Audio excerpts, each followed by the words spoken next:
가장 먼저 만나는 글로벌 증시 프리마켓온 시작하겠습니다. 상호 관세 이슈가 폭풍처럼 휩쓸고 지나간 글로벌 증시, 이번 주는 어떤 장세가 펼쳐질까요? 일단 증시는 관세 리스크가 정점을 찍고 완화될 것이라는데 방점을 찍고 있습니다. 자, 그래서 미장도 지난주 마지막 거래일 상승으로 마감했죠. 자, 그렇다고 이슈가 끝난 건 아닙니다. 반도체와 스마트폰 관세가 어떻게 결정될지 주목해 봐야 됩니다. 이는 또 빅테크 주가에도 직접적인 영향을 미치게 될 테니까요. 자, 관련 내용 해서 오늘 집중적으로 분석해 보도록 하겠습니다. 가장 먼저 만나는 글로벌 증시 프리마켓온 지금부터 시작합니다.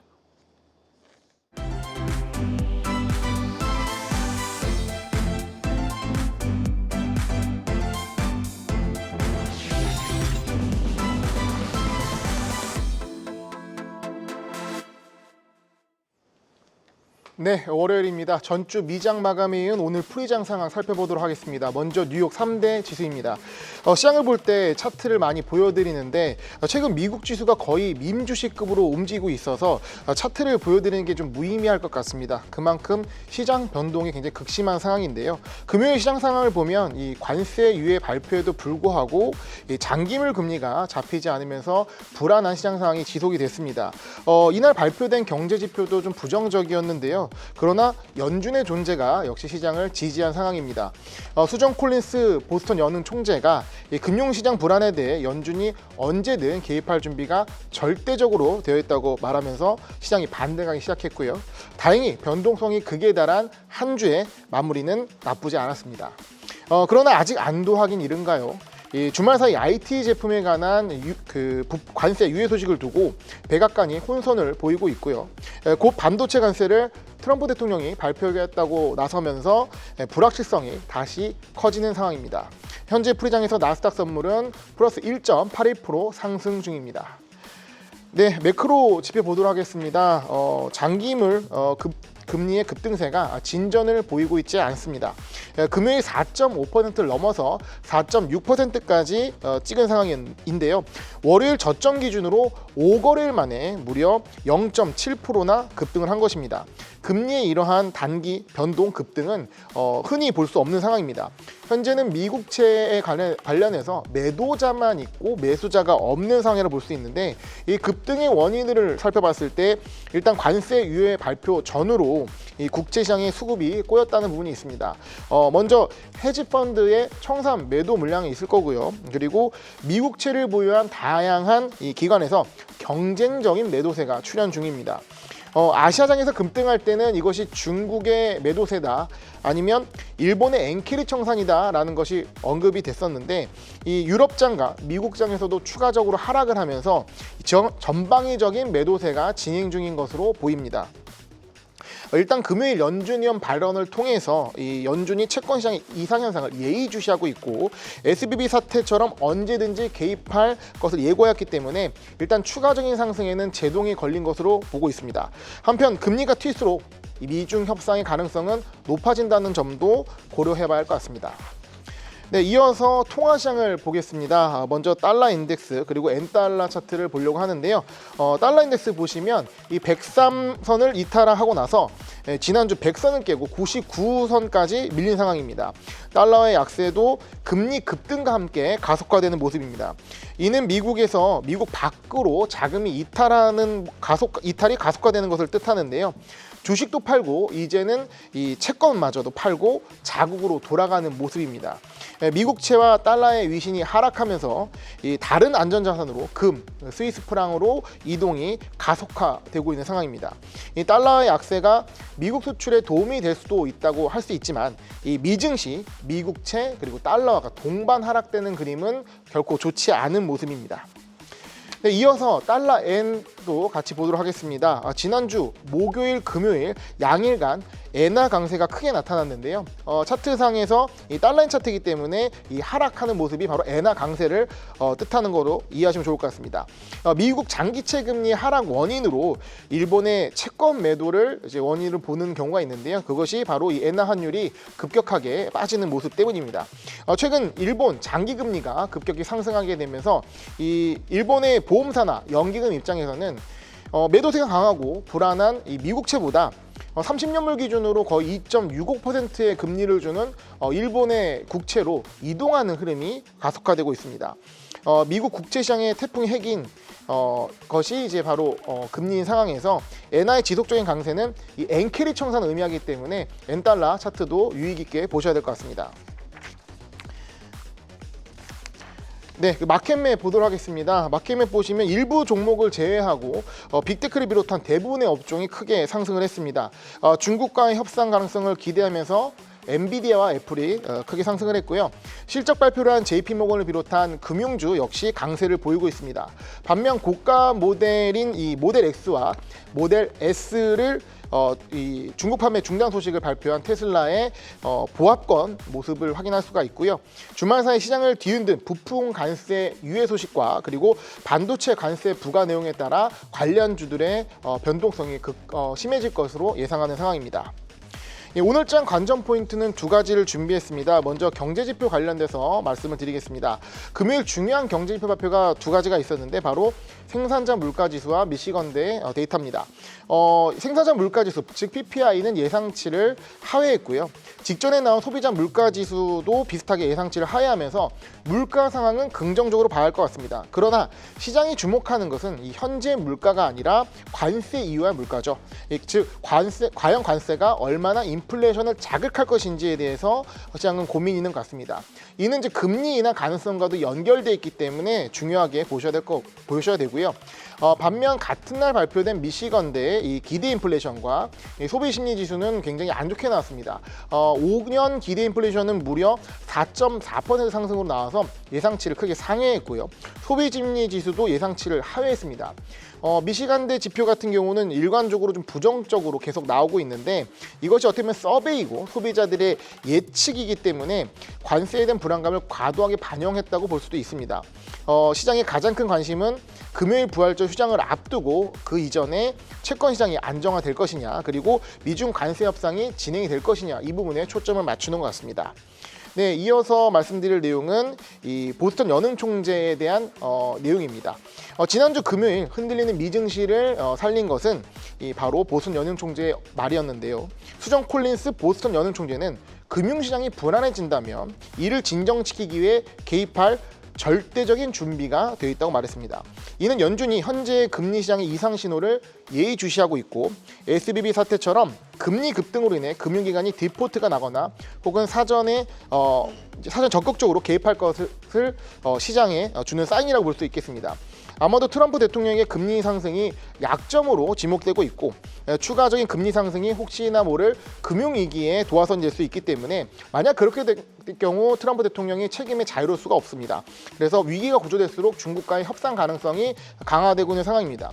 하지만 만약 트럼프가 이렇게 중국과 협상을 진행하지 않더라도 이 상황이 안 좋아질 경우 연준이 최종 대부자로 나서서 이전에 이 BTFP나 아니면 이 연준이 국채를 매입하는 이런 상황이 예상되는 상황입니다. 제이미 다이먼 회장도 이 부분에서 언급을 했는데요. 금융위기가 나타날 시에는 연준이 반드시 개입할 가능성이 높다라고 언급을 했습니다. 오늘 제가 준비한 내용 여기까지입니다. 가장 먼저 만나는 프리마켓 시그널, 잠시 뒤 프리마켓 이슈로 찾아뵙도록 하겠습니다.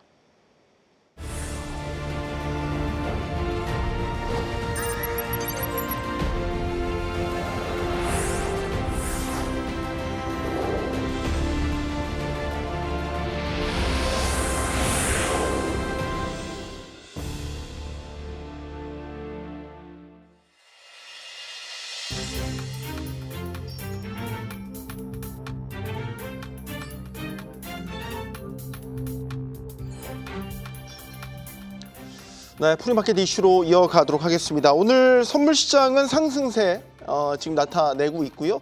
또 미국 주요 프리마켓 종목들 역시 강세로 오늘 장 시작하고 있습니다. 일단 시장 분위기는 나쁘지 않은 것 같은데 계속해서 이슈별로 짚어보도록 하죠. 자, 김홍규 부장님과 함께 IS 이지한 대표님도 오늘 함께 해주시겠습니다. 자, 주말 사이에 일단 관세 이슈가 끊이지는 않았어요. 계속됐죠. 왔다 갔다 지금 술래잡기 하듯이 계속 관세 이슈가 꼬리에 꼬리를 물고 있는데 지난주에 수급 동향 특징을 좀 짚어보면 우리 한국 개미들 미장에 투자하시는 분들이 다시 또 비중을 늘리고 있나 봐요.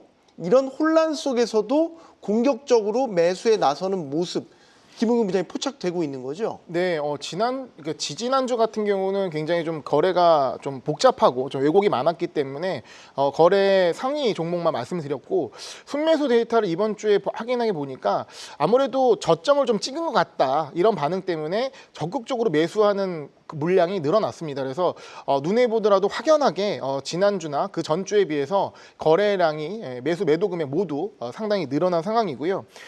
특히 이제 1등과 2등의 이제 레버리지 ETF가 눈에 띄는 상황입니다. 네. 이런 이 변동성이 큰 장에서 어떻게 보면 공격 앞으로를 외치면서 지금 매수를 확대하고 있는 건데 전략엔 다 이유가 있겠죠. 근데 한편으로 걱정이 되기도 합니다. 또 하나 좀 눈여겨 볼 거는 그 반도체 부분에 있어서 세배 레버리지 ETF들의 거래량이 늘어났다. 이거는 또 어떻게 봐야 되겠습니까? 네, 이게 한국은행에서도 경고를 했던 부분이 서학개미들의 레버리지 투자에 대해서 경고를 했는데 네. 이 부분에 있어서는 한국은행도 못 말린다라는 느낌이 드는 건데요. 사실 이제 저가 매수 전략으로 적극적으로 들어왔다고 보여지는 것이고 12% 나스닥이 급등할 때 해당되는 상품이 거의 45% 가까운 급등을 했습니다. 그래서 가장 좀 강력하게 상승할 수 있는 부분이기도 하고 네. 또 엔비디아를 비롯한 이제 반도체 기업들이 조정을 많이 받았기 때문에 이 레버리지 그러니까 반도체 레버리지 세배 ETF의 경우에 상당히 많은 수요가 몰렸습니다. 전주에 비해서 거의 거래량이 3배나 증가한 상황인데요. 이런 분들이 좀 그 2등으로 나온 이 나스닥 세배 레버리지 ETF와도 같은 관점에서 봐야 할 것 같습니다. 네. 이지한 대표님. 네. 이렇게 변동성 큰 장세에 세배 레버리지로 공격적으로 투자를 한다.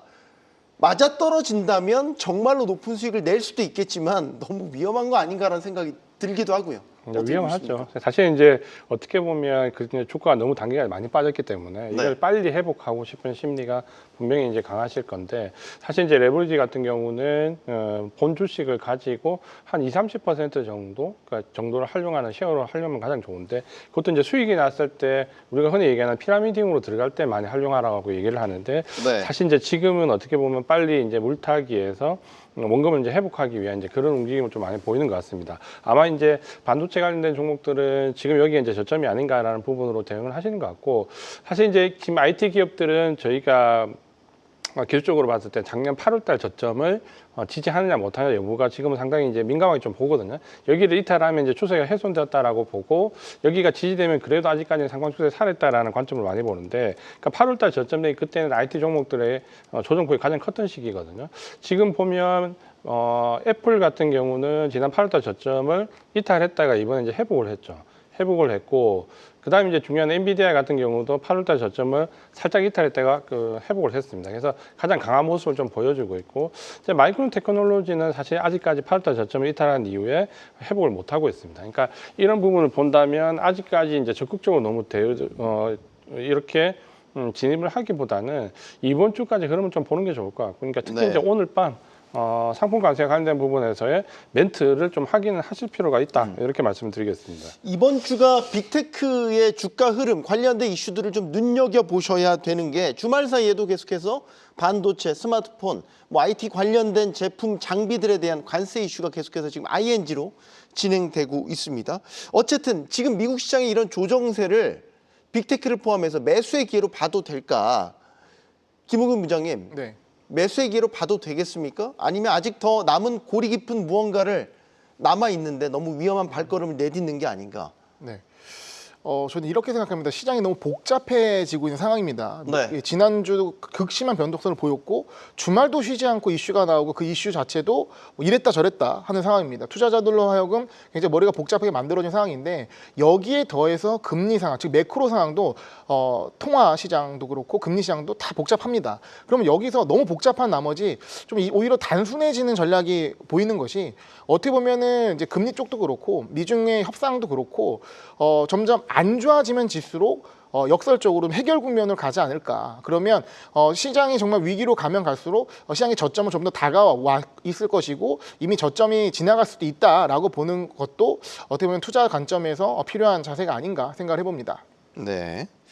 자, 이지환 대표님께서는 상호관세 예외 품목으로 지목됐던 섹터들 다시 한번 봐야 된다. 말씀을 주셨습니다. 상호관세 예외 품목. 다 결정된 건 아닌데 우리가 여기서 눈여겨봐야 될 건 애플이 아닐까 싶어요. 지금 아이폰 관세가 예매될 가능성이 있잖아요. 그래서 이 소식이 전해지면서 그렇게 된 소리를 맞았던 애플이 조금 회복세를 보이긴 한데 지금 풀이장에서도 5%대 강세 나타내고 있단 말이죠. 이런 기대감들이 반영되고 있다 이렇게 봐야 될까요? 일단은 이제 지금 사실 이제 금요일 날 애프터마켓 이후 지금 프리마켓에서도 이 종목들이 강하기 때문에 일단 나쁘게 인식할 필요는 없죠. 나쁘게 인식할 필요는 없는데 우리가 이제 그 트럼프 집권 일기 때 애플이 어쨌든 예외가 됐기 때문에 이제 그 기대감이 상당히 지금 이제 반영이 좀 되고 있습니다. 다만 이제 왜 미국이 갑자기 상호 관세에 있던 그 부분을 상품 관세로 뺐냐라는 부분은 명확하게 이제 어제 그 주말에 나왔던 부분에 그 명시를 했죠. 그러니까 우리가 상당히 기대감을 가졌었고, 이게 이제 어떻게 보면 중국에 대해서 일부 이제 유화적인 제스처를 취한다.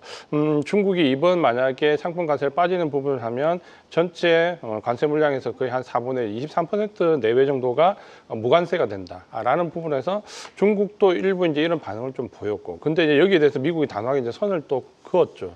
그래서 이 부분이 이제 우리가 물러서는 게 아니라 단지 상호관세에서 상부관세로 바뀌는 거고, 상품관세는 미국의 안보와 이익의 가장 중요한 부분을 일단 뒤로 빼놓는 것이다라고 표현을 했고, 가장 중요한 부분은 이 상품관세와 관련된 부분은 무조건 제조 기반 시설이 미국에 있어야 된다라는 부분을 강조를 했죠, 주말에.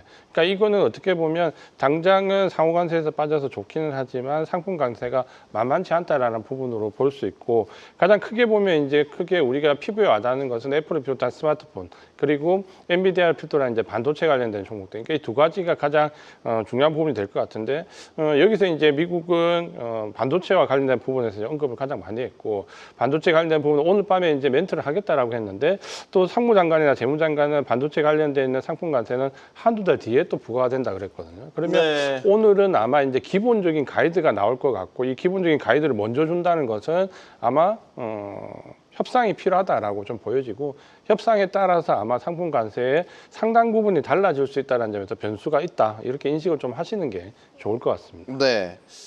애플이 뭐 세계 시가총액 1위, 2위 왔다 갔다 요즘 하긴 하는데 어쨌든 애플이 무너진다라는 건 미국 뉴욕 증시의 급락으로도 연결될 수 있는 뭐 막대한 이슈긴 합니다. 이 가운데 이제 아이폰 관세라는 게 있는 것이고, 지금 미중이 관세 전쟁으로 뭐 치열하게 싸우고 있지 않습니까? 절대적인 부분, 특히 이제 아이폰의 생산의 90% 이상은 중국 팍스콘에서 만들어지고 있는데, 이거를 지금 아마도 트럼프의 구상은 미국으로 한번 옮겨와 보자라는 구상일 것 같아요. 가능할까? 팀 쿡 애플 CEO는 불가능하다라는 취지로 지금 계속 주저하고 있죠. 아니다, 거부하고 있나요? 거절하고 있나요? 뭐라고 표현을 해야 될지 모르겠지만. 일단 이제 과거보다는 이 팀쿡도 이제 분위기 파악을 좀 하는 거죠. 사실 7, 8년 전 집권 일기 때는 굉장히 냉담하게 반응을 했었거든요. 그러니까 그때는 표현을 이렇게 했죠. 중국에서 만드는 것보다 미국에서 만들면 비용이 3배 이상 든다. 네. 그리고 가격적인 부분도 중요하지만 사실 싼 노동자가 문제가 아니다. 숙련된 기술자들이 있냐 없냐의 문제인데, 중국은 숙련된 기술자들이 차고 넘치고 미국은 없다, 이렇게 극단적인 표현을 했었거든요. 근데 이제 최근에는 이제 이렇게 표현하지 않죠. 이 표현은 7, 8년 전에 나왔던 표현이고, 지금은 이제 미국이 어쨌든 제조 기반 시설을 고려를 한다라는 쪽으로 표현을 하고 있지만, 그게 이제 얼마만큼 현실화될 거냐라는 부분은 상당히 미지수죠. 그러니까 이번에 그 주말 때 나왔던 이 상품 관세를 보면서 결국은 이제 아이폰이 가장 큰 문제가 되는데, 그러니까 이거는 결국은 제가 보니까 미국도 어떻게 보면 한 발 물러섰다는 표현은 분명히 맞는 거죠. 근데 사실 미국도 어떻게 보면 장기전에 대비한다라는 인상도 있습니다. 그러니까 이게 만약에 물러서지 않고 이번 주에 바로 아이폰 가격에 반영이 된다. 그러니까 미국의 모든 소비자 가격에 반영이 된다. 사실 이제 미국이 견디기 힘들죠. 그러다 보니까 미국도 중국을 마치 한 발 위해서 배려하는 것처럼 보이지만, 실제는 본인들이 장기전을 대비하기 위해서 극단적인 조치를 일단 한 거다라고 좀 보여지거든요.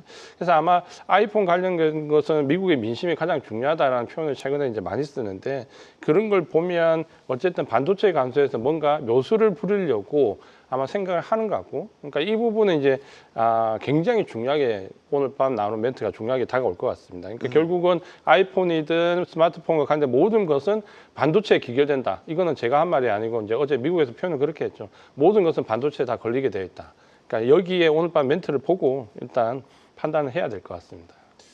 오늘 밤 멘트가 뭐가 나올지는 모르겠지만 스마트폰 하나에 사실 빅테크들이 그 쏟아내고 있는 생산품들이 다 집결되지 않습니까? 뭐 반도체, AP, 뭐 다 어떤 장비부터 어느 것 하나 이 밸류체인 안에 포함되지 않은 게 없기 때문에 앞으로 미국 트럼프 행정부의 이 관세 정쟁이 IT 부분에서는 예외가 될지 조금 더 유연하게 적용될지 이 부분을 지금 판단하는데 기로에 서 있다 이렇게 보여집니다.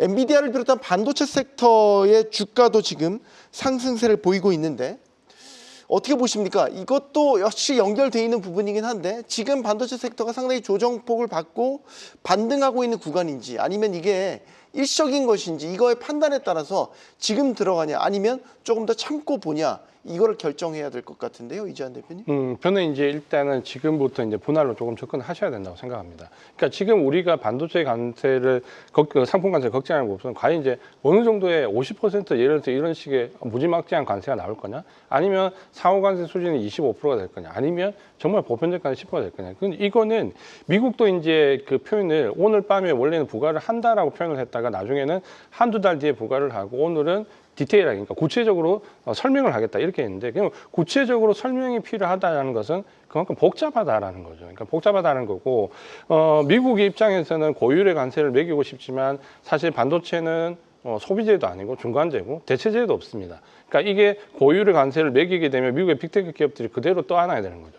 그러니까 이게 하나의 불편한 심리고, 그 또 한 가지는 중국과 AI 경쟁에서 예를 들어서 반도체 고율 관세를 매긴다. 그럼 미국 스스로 족쇄를 채우는 거죠. 그럼 중국은 거의 낫배드 반응일 겁니다. 나쁘지 않다는 거죠. 그러니까 고율의 관세로 가기에는 이게 문제가 좀 있다라고 보여지고, 그렇다 보니까 고율의 관세를 매기지 않으면 사실 제조 기반 시설을 미국 안으로 불러올 명분이 없는 거죠. 그러니까 압박할 수 있는 도구가 없고, 그러니까 고율의 관세를 매기기도 어렵고, 그렇다고 해서 제조 기반 시설을 유치하기 위해서 압박하지 않을 수도 없고, 그래서 아마 제 생각에는 절충안이 나올 것 같은데, 고율의 관세를 부과를 하되 그게 바로 시행하지 않고 예를 들어서 한두 달 뒤에 부과한다라는 표현을 어제 했으니까 그때까지 협의를 통해서 관세를 유보하는 방향으로 갈 수 있다. 그러면 예를 들어서 고율의 관세 50%를 부과를 하고 단 미국의 제조 기반 시설을 만들겠다라고 협의가 되면 이 관세는 유예하겠다. 이런 식의 어떤 절충안이 나오지 않을까 이렇게 생각을 하고 있습니다. 지금 저희들의 이야기를 들어보시면은 그 흐름이 잡히시는지 모르겠지만 관세에 대한 걱정, 우려, 리스크가 지난주 그 시끄러웠던 한 주를 정점으로 찍고 조금씩 완화되는 흐름으로 지금 가고 있다라는 취지와 방향성을 저희들의 이야기에서 읽으실 수 있을 겁니다. 물론 저희도 예상입니다만 시장의 반응도 전반적으로 무게가 이쪽에 좀 실려 있는 것 같아요. 에이 설마 이거보다 더 센 게 나오겠어? 이런 분위기가 읽혀지는 게 오늘 선물에서도 상승세. 네. 주요 빅테크들도 일단 프리마켓에서는 강세로 시작을 했단 말이죠. 관세 걱정을 좀 덜었다. 그러면 이번 주에는 적극적으로 좀 더 가담해도 되는 시기인가? 김우근 부장님. 네. 일단은 지난주는 이제 출연하는 제 입장에서도 매우 스트레스가 극심했고 특히 월요일부터 굉장히 힘들었거든요. 근데 네. 한 주가 지나가면서 좀 정돈이 되고 그리고 이게 좀 반복되니까 좀 내성이 생기는 것 같습니다. 근데 투자자들도 일단 지난주에 좀 매수를 많이 늘렸다는 거는 거래를 많이 늘렸다는 거는 시장이 어느 정도 바닥을 확인하고 이게 더 악화되는 국면보다는 해결 국면을 간다고 보고 있는 것 같고요. 이거는 월가도 마찬가지입니다. 지금 주말 사이에 뭐 노이즈도 있지만 그것이 안 될 거라고 보다는 좀 긍정적으로 해석하는 게 맞는 것 같습니다. 일단 우리 투자자분들이 이제 어떻게 이걸 접근해야 봤을 때는 일단 이제 지수 자체가 올라오게 되면 시총 비중이 높은 이제 빅테크나 이런 쪽으로 접근하실 수가 있는데 일단은 초기에는 그런 그림이 나오겠지만 일단 관세라는 것이 이제 유예가 되고 수준이 낮아지는 거지만 이 관세가 없어지는 것은 아니거든요. 그러면 해당 이슈를 감안해서 이 관세 회피처 관련 종목들을 오히려 적극적으로 관심 있게 보시는 게 좋을 것 같고 실제로 급락이 지나고 나서 살펴봤을 때 이 관세 회피처 관련 종목 광고라든가 사이버 보안 그리고 이 금융주 그리고 이제 내수 관련주 같은 경우는 실제 주가가 뭐 200일선 이상으로 방어를 했다는 것을 차트상으로 확인할 수가 있는 상황입니다. 네. 이재한 대표님. 네. 이번 주에 트레이딩 포인트를 잡아도 됩니까?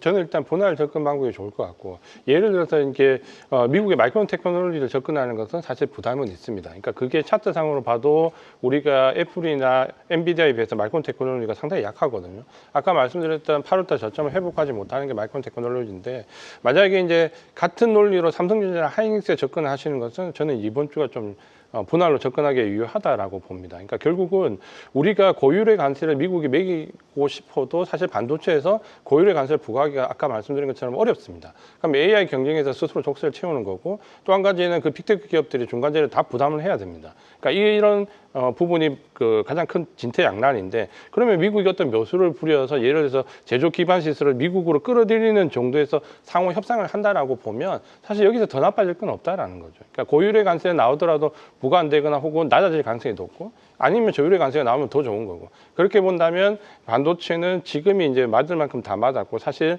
AI라는 것과 중국과의 경쟁이라는 것, 그리고 중간재라는 미국의 약점이 있기 때문에 지금부터 접근을 하셔도 제가 볼 때는 좀 괜찮을 것 같고, 다만 이제 중간에 고율의 관세가 예를 들어서 한번 50% 이렇게 일단은 먼저 부과를 할 수 있죠. 네. 대신에 이제 협상에 의해서 유예가 될 거지만, 그때 이제 나온 충격이 있을 거라는 생각을 하면 한 번에 진입하기보다는 좀 분할로 지금부터.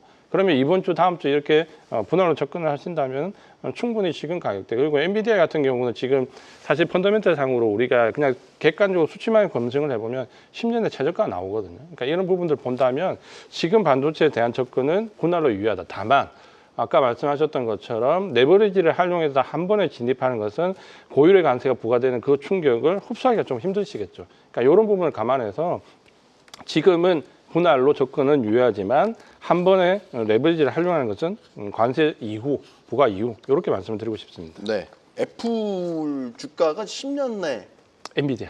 죄송합니다. 엔비디아 잘못 들었군요. 그러니까 그거를 우리가 지금 가격과 매출과 PR1 관계에서 보면 지난주에 나온 레포트가 10년 내 최저점이다라는 표현이 처음 나왔거든요. 네. 그러니까 그걸 좀 감안하면 가격적인 메리트는 분명히 있다. 이렇게 보시면 될 것 같습니다. 엔비디아 말씀 있습니다. 주신 거고요. 김우근 부장님, 네. 오늘 프리마켓 이후 체크 포인트 뭐가 있을까요? 네, 오늘 프리장 이후 체크 포인트 살펴보도록 하겠습니다. 일단 12시에 미국 3월 뉴욕 연은 기대 인플레이션 발표가 있고요. 지난주 이제 연은 총재 반언이 굉장히 시장을 끌어올렸는데 윌러 이사와 하커 총재 연설도 체크해 보셔야 할 것 같습니다. 실적 발표로는 이제 장 시작 전에 이 금융주죠 골드만삭스의 실적 발표가 있고요. 장 종료 후에는 어플라이드 디지털의 실적 발표가 예정되어 있습니다.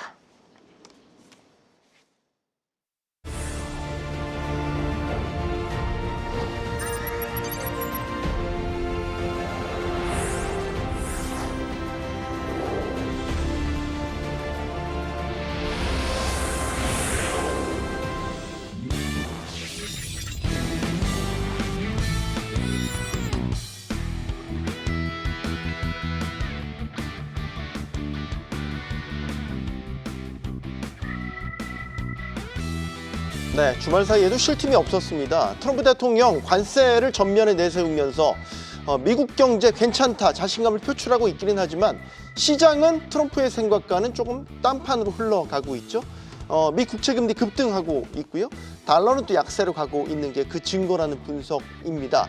관세 이슈가 미국 경제에 어떤 영향을 미칠지 자세히 좀 분석해 볼 필요가 있겠는데, 자, 주말 사이에 관세 이슈와 관련해서 설왕설래가 있었습니다. 저희가 앞서 짚어봤던 반도체, 스마트폰 관련된 관세, 여기는 맞고 저기는 틀리다, 이런 이제 오고 가는 이야기들 속에서 하워드 러트닉 상무부 장관의 발언 듣고 저희들의 토론 시작하겠습니다.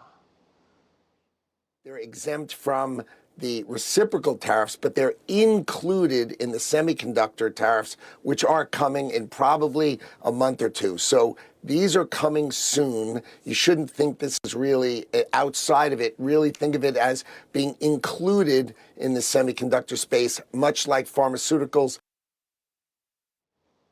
네, 저희가 시간 관계상 저렇게 딱 중간에 딱 잘랐는데 아마 저것만 딱 보시면 이게 뭔 소린가 하실 거예요. 왜냐하면 너무나 앞뒤에 시시각각 변화무쌍한 이슈들이 계속 연속이어서 저 멘트만 보시면 다 이해를 못 하실 것 같아서 간략하게만 설명을 드리면, 반도체나 스마트폰 같은 IT 제품에 붙는 관세를 상호 관세에서는 면제해 준다 라는 부분이 확인이 된 건데, 전체 다 면제는 아니고요. 우리 지금 철강이나 자동차에 부과된 관세처럼 품목별 관세로는 검토 대상에 지금 들어가 있는 겁니다. 바로 지금 그 부분을 러트닉 장관이 설명을 하고 있는 거죠.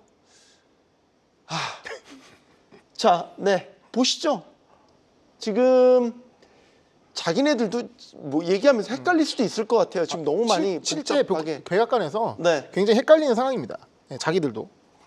아마 저기 나중에 이거를 역사의 기록을 하면서 이게 천천히 훑어보지 않으면 왜곡될 것 같은 만큼 상당히 복잡한데 일단 정리를 좀 다시 해보면 결과적으로는 다 끝난 게 아니죠. 반도체 관세가 부과될 수도 있는 게 지금 최종 버전으로 맞는 거죠. 그래서 지금 저 멘트가 나오고 사실 저는 저 상무장관이 얘기하고 난 뒤에 또 바로 트럼프 대통령이 어쩌면 트위터에 바로 또 반박글을 올리겠다라고 예상을 좀 했는데 올리지는 않더라고요. 그러니까 저기 표현을 보면 이제 나와 있죠. 상품 관세를 부과하는데 반도체 영역 안에 다 포괄적으로 들어오게 돼 있다. 이렇게 이제 표현을 했고 스마트폰이나 IT 부품 관련된 부분이 반도체 영역 안으로 다 들어오게 돼 있고 저기 보면 표현은 한두 달 뒤에 아마도 한두 달 뒤에 부과될 반도체 관세 이렇게 얘기를 했거든요. 사실 우리가 그 전에 트럼프 대통령이 사실 오늘 부과할 것처럼 얘기를 했었거든요. 근데 이제 저 표현이 나오고 난 뒤에 오늘은 그냥 구체적으로 얘기를 하겠다는 표현을 바꿔서 그러면 반도체 관세 부과는 한두 달 뒤가 되는구나라고 이제 짐작만 하고 있는 거죠. 짐작만 하고 있는데 그러면 이제 우리가 왜 자동차나 알루미늄이나 뭐 철강처럼 바로 부과를 하지 않느냐라는 부분은 앞서 설명드린 대로 반도체가 어느 정도 관세를 부과해야 되는지에 대해서는 논란이 굉장히 많은 거죠. 그러니까 이게 단순하게 제조 기반 시설을 끌어들이기 위해서 고율 관세를 부과한다? 그러면 중국과의 AI 경쟁을 어떻게 할 거고, 가격을 빅테크 부담을 어떻게 할 거고, 그리고 반도체 공장이 다른 어떤 공장처럼 몇 달, 1년, 2년 안에 순식간에 건설되는 게 아니잖아요. 지금부터 제조업을 건설한다고 하더라도 몇 년의 시간이 걸리는데, 그럼 그 사이에 반도체 관세는 부과가 되는 건가? 그러니까 이 모든 부분들이 사실 미국한테는 상당히 불리하게 돌아가는 게 사실 반도체 관세죠. 그러다 보니까 자동차나 알루미늄처럼 바로 부과를 하지 못하고 이렇게 시간을 끌고 일단 한두 달 뒤에 부과한다라고 좀 전에 상무장관이 얘기를 했는데 왜 오늘 그러면 구체적으로 설명하느냐. 그러니까 네. 설명이 필요하다라는 거죠. 설명이 필요할 만큼 복잡하다라는 거고 한두 달 뒤로 보냈다라는 것은 그 사이에 협상의 시간을 갖겠다라는 거죠. 그러면 부과를 한 이후에 어떤 협상의 시간을 거쳐서 이런 부분들을 이제 어느 정도 수정을 하겠죠. 그러면 사실 우리가 가장 관심을 가지는 삼성전자 하이닉스 D램과 관련된 메모리 반도체 부분은 제가 볼 때 그렇게 나쁠 게 없다라는 거죠. 마이크론 테크놀로지 공장 자체가 지금 대만이나 싱가포르, 일본에 있기 때문에 예를 들어서 미국 안에 공장이 있고 거기에 대해서 관세 예외 조치를 받으면 좋겠지만 오히려 지금 마이크론 테크놀로지 같은 경우는 관세 영향이 삼성전자 하이닉스보다 더 크거든요. 네. 대만이 32%이기 때문에 그러다 보니까 이제 이 부분은 수정에 미국 업체니까 유리하게 수정을 하는데 최소한 삼성전자 하이닉스 입장에서는 동등한 수준을 갈 것이고 대만의 TSMC는 상호 관세가 부과되는 것보다는 지금은 이제 더 나은 결과 나올 거라고 기대를 하는 거죠. 이제 그렇게 보면 이 반도체가 중국과의 AI 경쟁에서 가장 중요한 부분이기 때문에 미국도 지금 머리를 많이 쓸 수밖에 없다라는 표현이고 대통령 얘기와 상무장관 얘기가 불과 시차가 한두 시간 단위인데 말이 완전히 다르다라는 것은 사실 정부 안에서 정리가 제 생각에는 안 되어 있다고 보여집니다. 그래서 오늘 밤에 과연 어떤 얘기가 나온지를 봐야지만 우리가 눈으로 듣고 확인해야지만 정리가 될 것 같고 불과 두세 시간 차이에서 상무장관 대통령 말이 달랐다라는 것은 네. 또 다른 복잡한 문제가 있지 않을까 이렇게 생각을 하고 있습니다. 사실 미 무역대표부 대표가 의회 청문회에 나가서 이 증언하는 도중에 상호관세 유예 발표가 난데 그걸 몰랐다는 거 아닙니까? 그래서 지금 그게 민주당이 굉장히 공격을 그 부분을 놓고서는 이 관세 정책이 제대로 정부 안에서 통일 일원화돼서 진행되고 있느냐 여러 의혹들을 지금 제기를 하고 있으니까요. 이게 보통 설명이 장황해지면 핵심이 없다고 얘기를 하잖아요. 네. 설명이 장황하지 않게 딱 심플하게 단순화시켜서 질문을 드려볼게요. 만약에 상호관세가 부과가 품목별 관세가 부과가 돼요. 그러면 파장이 클까요? 그리고 그 파장은 누가 맡게 되는 걸까요? 그러니까 사실 이 뉴스가 지금도 굉장히 복잡한 거는 다 속보로 나왔거든요, 주말 사이에. 네. 근데 이게 그 실제 장중에 나왔으면은 엄청나게 요동칠 만한 상황이었습니다. 근데 다행히 주말 사이에 왔다 갔다 한 상황이고 저는 이 상황을 이제 정리를 한 건 트럼프가 마무리를 했다고 봅니다. 그래서 트럼프의 정리 내용을 보면 면제가 아닌 단수 이 분류 변경이다. 그리고 해당 제품들은 여전히 20% 펜타닐 중국 관세가 적용 중이라고 트럼프가 직접 언급을 했거든요. 네. 그리고 그러니까 반도체 관세를 하기 위한 사전 준비다라는 것이 이제 중론인데 그러면 그 반도체 관세를 언제 하느냐? 이것도 지금 오늘이냐? 아니면 뭐 다음 주 월요일이냐 아니면 한 달 뒤냐 상무장관 말과 뭐 다 말이 다르거든요. 그래서 꼭 오늘 발표된다고 볼 수도 없습니다. 그래서 이 반도체 이제 그 관세 발표가 언제 나느냐는 또 굉장히 중요한데 일단은 제가 봤을 때는 이게 약간 기시감이 좀 들거든요. 그러니까 지난주 월요일에 관세 유예 루머가 나오면서 시장이 급등을 했었고 네. 근데 백악관이 아니라고 얘기했습니다. 네. 그러다가 이제 수요일에 트럼프가 유예를 했죠.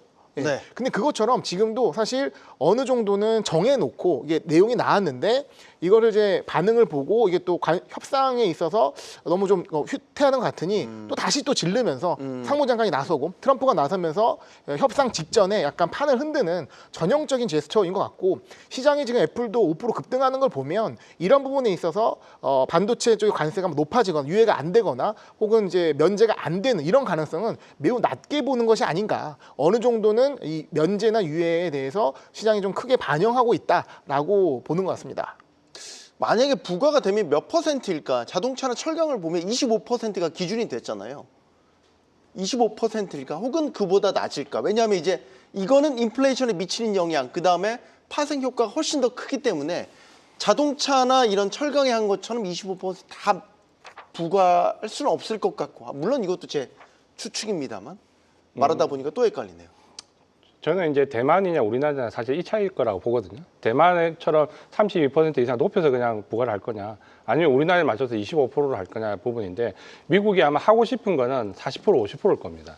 그러니까 초반에 이제 의지를 보이고 제조업 기반 시설을 끌어들이려면 사실 30%, 40%대 부과를 해야 되거든요. 네. 근데 이제 그 충격은 저는 별로 없을 거라고 봅니다. 그러니까 좀 전에 말씀드린 것처럼 관세가 얼마가 부과되든지 간에 거기에 대한 충격이 우리가 부담하느냐 미국이 부담하느냐의 차이인데, 결국 반도체는 빅테크 기업들이 부담해야 된다는 게 중론이고, 그러면 최소한 25% 아래로 떨어지긴 어렵거든요. 그러면 보편적 관세 우리가 얘기했던 10%에서 얘기했던 중론의 25%면 지금 이걸 상품 관세로 뺄 이유가 없는 거죠.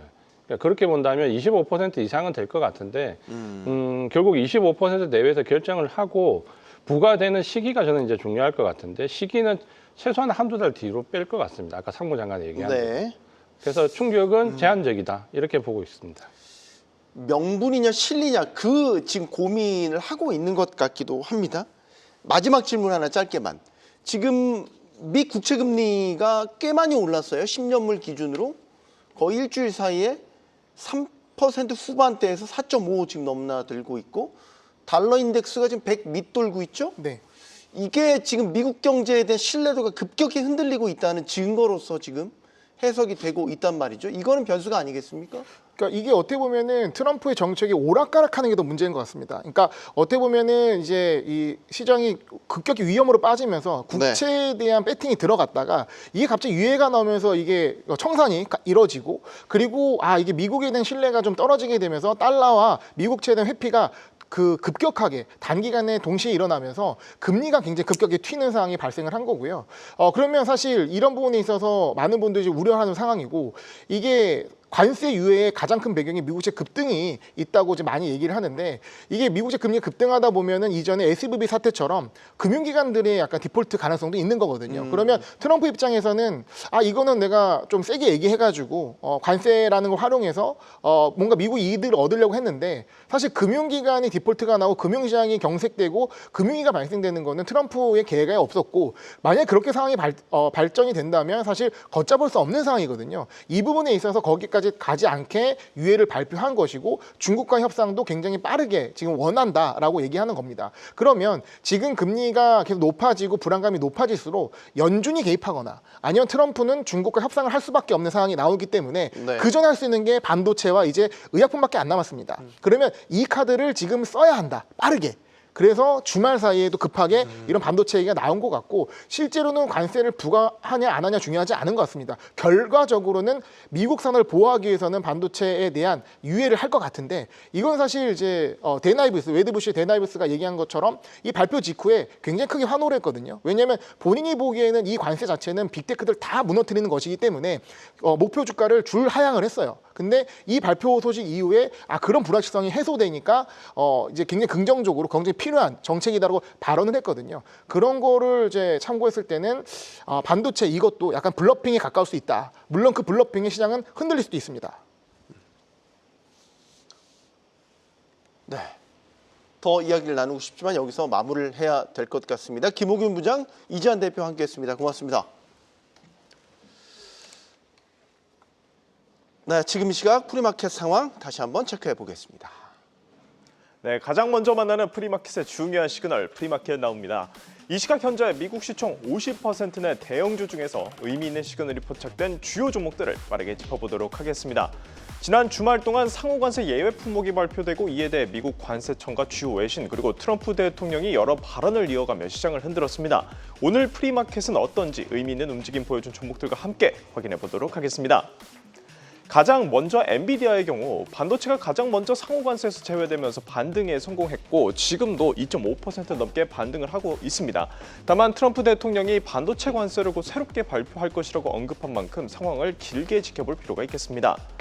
그리고 최근 반도체 기업 중에서 특히 강력한 상승세 보여준 브로드컴 역시 반도체 상호관세 제외 소식에 강력한 반등을 이끌어냈는데요. 지금도 마찬가지로 2% 넘는 반등을 이끌어내고 있습니다.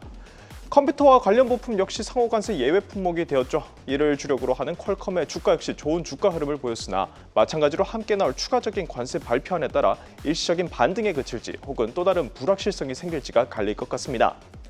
마이크론 역시 반도체 관세 제외 발표로 눈에 띄는 상승세를 보여줬습니다. 다만 마이크론은 비단 관세뿐 아니라 주력 반도체 수요 강세와 가격 인상에 따른 장기적인 상승세가 예상된다는 점을 함께 보셔야겠습니다.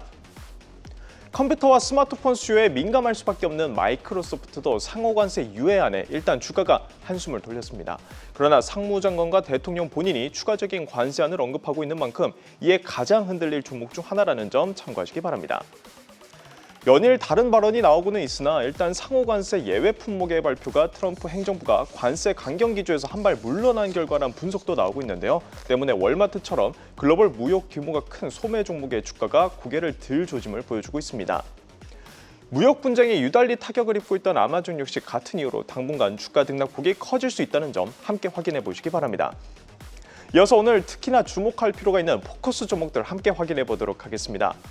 가장 먼저 애플은 계속 지켜볼 필요가 있습니다. 지금 당장은 스마트폰의 관세 제외로 이전 장과 오늘 프리장을 합쳐 거의 10%에 가까운 반등을 이끌어냈지만 트럼프 대통령이 아이폰과 관련한 추가적인 관세 발표가 있을 거라 발언했기 때문입니다.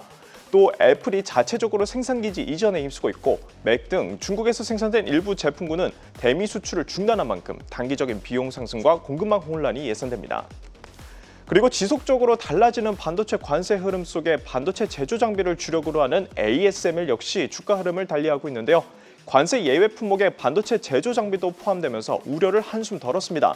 물론 화웨이 등 중국 기업들이 제조 장비 시장에 뛰어들고 있으나 여전히 압도적인 점유율로 잘 방어를 하고 있고 주요 반도체 기업들의 생산기지 이전 흐름 속에 수요가 더 증가할 가능성도 있다는 점 함께 보시기 바랍니다. 그리고 뉴욕 증시에 상장된 중국 기업들도 주의하실 필요가 있겠습니다. 오락가락하는 관세 정책 속에 일관되게 중국에 대한 강경 기조는 계속되고 있기 때문입니다. 주요국들의 중국산 사재기 흐름에 알리바바를 비롯한 중국 기업들의 실적도 단기적인 개선에 눈에 띄지만 150%에 달하는 무거운 관세 속에 향후 전망은 매우 어둡고 이것이 주가에 조금씩 반영되고 있다는 점도 함께 보시기 바랍니다. 네, 이렇게 여러 종목들 함께 확인해봤는데요. 주말 동안 상호관세 예외 품목이 발표되면서 시장엔 안도와 혼란이 함께 찾아왔습니다. 여기에 더해 트럼프 대통령이 이번 주 내지 다음 주 동안에 반도체 등에 대한 새로운 관세를 발표한다고 한 만큼 상황을 계속 지켜보시기 바랍니다. 그럼 지금까지 프리마켓 나우 함영선이었습니다.